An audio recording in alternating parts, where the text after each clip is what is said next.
This light practically changed my life, and before you think I'm exaggerating, let me give you a bit of a backstory. So I'm a backpack filmmaker. I packed as much gear as I could inside my camera bag and self-shot a film while riding through the mountains in Ladakh. My entire gear on that trip weighed 10 kg only, and this light alone weighs half of that. So when Aputure sent me this light, I was a bit overwhelmed. I had to think of some entirely new way of using it. It's 1536 bright LED lights with 5500 Kelvin daylight balanced color temperature, and if you like to play around with your colors, there's a color changing version as well. This one, however, is all about that brightness. Out of my apartment balcony, I could light up an entire field which was more than 12 meters away. Even after complete sundown, we can cast it out of a window and make it a believable twilight scene or even a moonlight scene.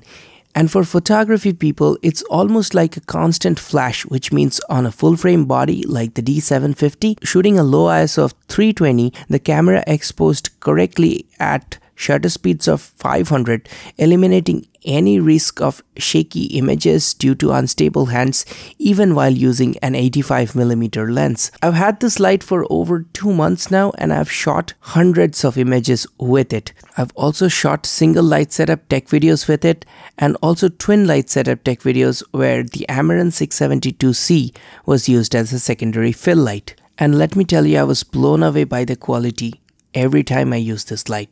As this is a videography light, let me first start with that. The light is bright enough to be used on large-scale wedding halls or even open grounds. It's about 30,000 lux at full brightness from half a meter away from the light source, but if those are just numbers to you, here's a quick demonstration. This is the view out of my studio. It is way past sundown now, and now I will turn on the Lightstorm and increase it from 10 all the way up to 100% brightness. It's insane, right? The 1536 LED diodes have a 95 CRI rating, which means a full spectrum of light and beautiful color rendition. This is both for photos and videos. For me, that created such natural skin tones, which was very pleasing to look at, and very little post-production work in editing. On my previous Amaran 672C review, I had shown you the difference between a low CRI rating LED and the Aputure one. Since I've discarded that light, I'm not repeating that test this time, but with this light, the differences with the cheaper light will be similar. The light comes with barn doors, which means you can control the angle and also use the provided clamps and tracing paper to create a layer of diffusion. I'm using the 672C with the softbox, and as you can see, the diffusion effect of both the lights are similar. The light comes with a huge controller that has two advantages. Firstly, by separating the controller from the main light panel, the light panel can be lighter, and secondly, the light can be mounted high up, but the controller can stay within your reach. You can also hang the controller with the stand, and this being an Aputure light, they do provide you with the remote, so if you want to control it via that route, that option's always open for you. The light can be powered by a simple wall plug with the provided adapter or via V-mount battery. The V-mount battery is not included, so I just bought a V-mount battery adapter and now can use two NPC batteries, the same as Amaran 672C, with the V-mount, which gives me more than 1 hour of battery life at 100% output. Compared to that, the 672C has about 6 to 8 hours of battery life. But I guess since this is such a stronger light, just having two NPC batteries, the battery life gets affected. The main light panel has a large heat sink on the back, and even after 6 hours of continuous shooting, the light heats up very little. This is very important for a country like India, where we have 10 hours of summer. I mean, inside a small studio space, if your lights are heating up a lot, it really creates that extra bit of sweat on the model's face, and that requires a lot of touch-ups. It also is very uncomfortable if you don't have an air conditioner. Not only are you using energy efficient LED lights, you're also heating up the place less, which means it's more comfortable to work for everyone. With the Amaran 672C, we had covered the Delhi Auto Expo, and for such scale events where you need to handhold the light, we will continue to use it. For the scale and weight of this light, it has to be on a light stand and cannot be used for run and gun setups with a guy just carrying the light around. The conventional light for photography are flashes, but continuous light has an advantage. You can very easily look for the shadows and adjust the light accordingly. If you're shooting out of a Sony mirrorless system, you can also see the exact shot that you'll get on the screen before you even press the shutter button, and that kind of saves time. Also, for the perfect exposure, you don't really need to use your camera controls. Sometimes you can just fine-tune it using the lights controller panel, and that is also very easy because it offers even a single percentage of light increase. Even if you're shooting alone, you can set the Lightstorm and any number of Aputure lights to work with just one remote, because they are workable in 3 groups and total unlimited number of lights. So that's an awesome feature for really small crews or situations where only the photographer and the model are working together. We shot with 2 models and we only have B-roll for the first shoot, and on the second shoot we were just so busy shooting that we forgot about the B-roll. But I'd like to talk a bit about these shots. So here's a breakdown of some of the shots we created. In this shot, I had to be on top of a chair. I was over her head, and by being on top of the chair, I could capture more of her with a 50mm lens. Her face was towards the Lightstorm, and as she was lying flat on the ground on the rug, we had Lightstorm just at about 2 feet height, and it was casting down the light on her face.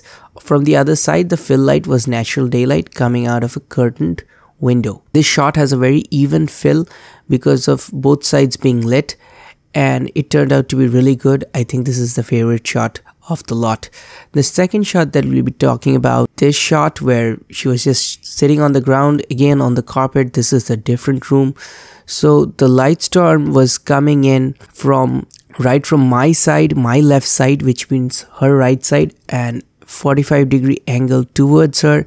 It was at about a 4 feet height because she's again sitting on the ground, so the Lightstorm is slightly above her and facing towards her face. From the right side, right out of the frame, there is an Aputure 672C light, which is the fill light coming in from the frame's right.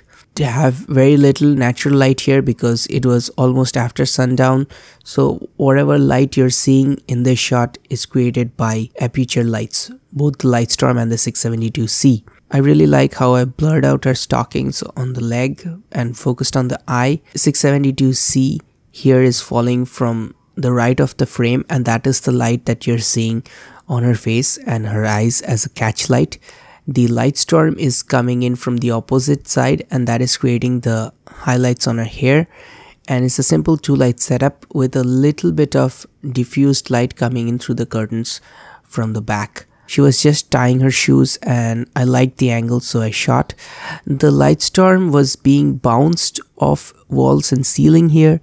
It wasn't directly positioned towards her, so it's really bright. So sometimes you do that with flashes. With Lightstorm, usually I cast it on the model and just adjust the brightness, but here it was done a little differently. It was angled on the ceiling, I believe, and it was casting down on her, and the lighting levels were lower on this shot, so we could adjust that or compensate that by the ISO or the shutter speed, and finally get this shot which looks almost like as if no light was used, but actually this shot was kind of very dark if the Lightstorm wasn't bouncing around. So yeah, you can use it in innovative ways. This shot is again another favorite of mine, and this is her lying down on the same carpet. I am at her eye level and I've managed to blur out her legs, and I really like the definition in her eyes. We have done some Lightroom processing to all of these shots. I think you can tell that.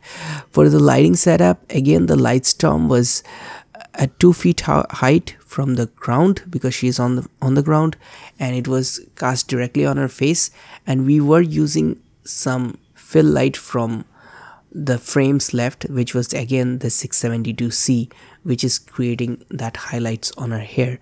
Very simple setup. You could do it if you had it. Finally, this is the final image we're going to talk about.